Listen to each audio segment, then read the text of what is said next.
Bueno, de nuevo en esta clase de termodinámica y ahora vamos, una vez que hemos visto el calor, la forma de expresión del calor para cambios de estado, aumento de temperatura, vamos a entrar en un apartado nuevo que es el modelo del gas ideal. Vamos a estudiar el gas ideal pero desde el punto de vista físico, no químico, ¿vale? Bien, cuando nosotros vamos a estudiar el gas, nosotros podemos estudiarlo de dos puntos de vista. Uno es el punto de vista microscópico, ¿vale? El microscópico, vamos a hacer referencia a las moléculas que forman parte del gas. ¿Cómo es un gas desde el punto de vista microscópico? Bueno, vamos a suponer, tenemos que tener el gas encerrado en un recipiente, porque si no se escapa. ¿Y por qué se escapa? Porque está formado por moléculas que están muy alejadas unas de otras y por tanto son independientes. ¿Qué quiere decir independientes? Quiere decir que no se atraen unas a otras, no se influyen. Estas moléculas se van a mover a gran velocidad hasta que encuentren un obstáculo, que puede ser una pared o puede ser una molécula con otra. Entonces chocan y rebotan como si fueran bolas de billar. ¿De acuerdo? Eso sería el modelo del gas ideal. Muy importante. Independientes. Ese modelo del gas ideal no corresponde con la realidad. En un gas real, las moléculas que tengamos sí que se van a atraer unas con otras. Un poquito, no mucho, porque no es un estado líquido, pero sí que va a haber una interacción en la que va a haber unas fuerzas atractivas de unas con otras que van a hacer que las desvíen las trayectorias. Es decir, si aquí viene una molécula y venía en línea recta, como va a ser atraída por esta otra que voy a rayar, va a curvarse un poco la trayectoria, por ejemplo. No va a seguir la línea recta, que es lo que hubiera seguido de forma ideal. Por tanto, la diferencia a nivel microscópico entre un gas ideal y un gas real, tengámoslo claro, es que las moléculas se atraen entre sí en el modelo real y en el ideal no. En el ideal son independientes unas de otras, se mueven hasta que tropecen con un obstáculo y retroceden. Frente a esta visión microscópica, tenemos un modelo macroscópico. ¿El macroscópico quiere decir que es de nuestro tamaño? Bueno, en cierto modo sí.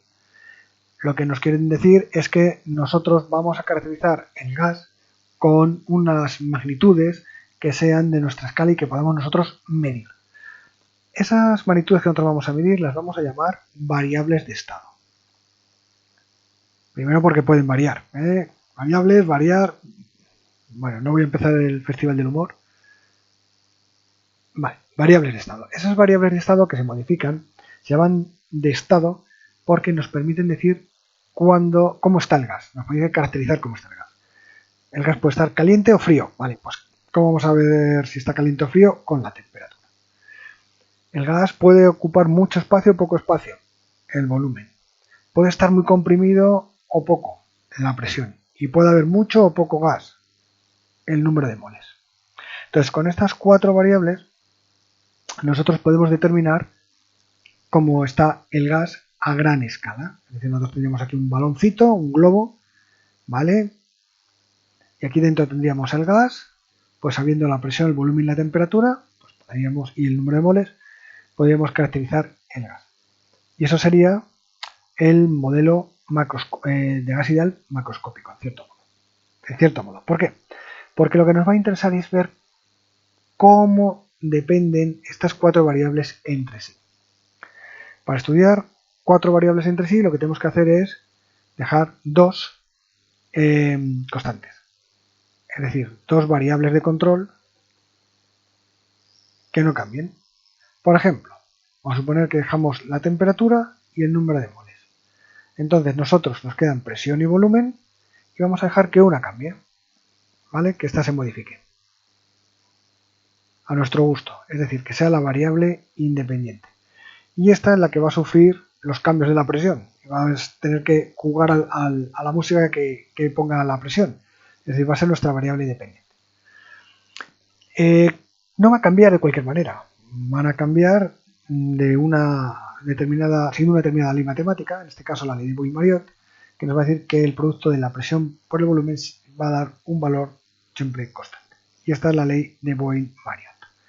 Vale, pues un gas ideal es aquel que sigue la ecuación de presión por volumen siempre el mismo valor, constante.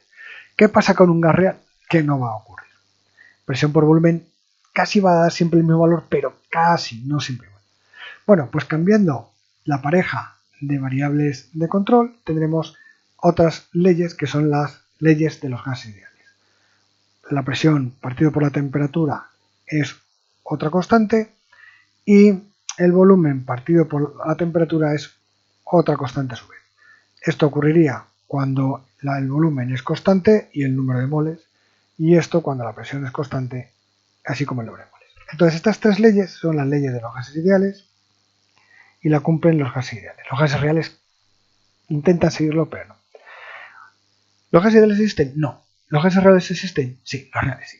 Entonces, bueno, pues porque los reales, un gas real casi es un gas ideal cuando la presión a la que estamos trabajando no es muy alta, va bien baja, y la temperatura es un tanto alta. ¿De acuerdo?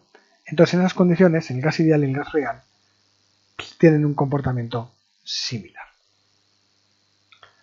Sobre todo la presión. Esa es la que más va a medir. Por tanto, ¿qué tiene que tener un gas para ser considerado ideal a nivel macroscópico? Que cumpla las tres leyes de los gases ideales. ¿Qué tiene que tener un gas ideal para comportarse como tal a nivel microscópico? Que las moléculas no se traigan. ¿Y eso por qué va a ocurrir? Porque obviamente estos dos modelos, estas dos formas de ver la situación, en la visión microscópica y la visión macroscópica, estarán muy relacionadas entre sí. ¿Cómo? Bien. Primero, a nivel molecular, las moléculas se están moviendo y lo harán con una velocidad. ¿Con quién está relacionada la velocidad? Con la temperatura.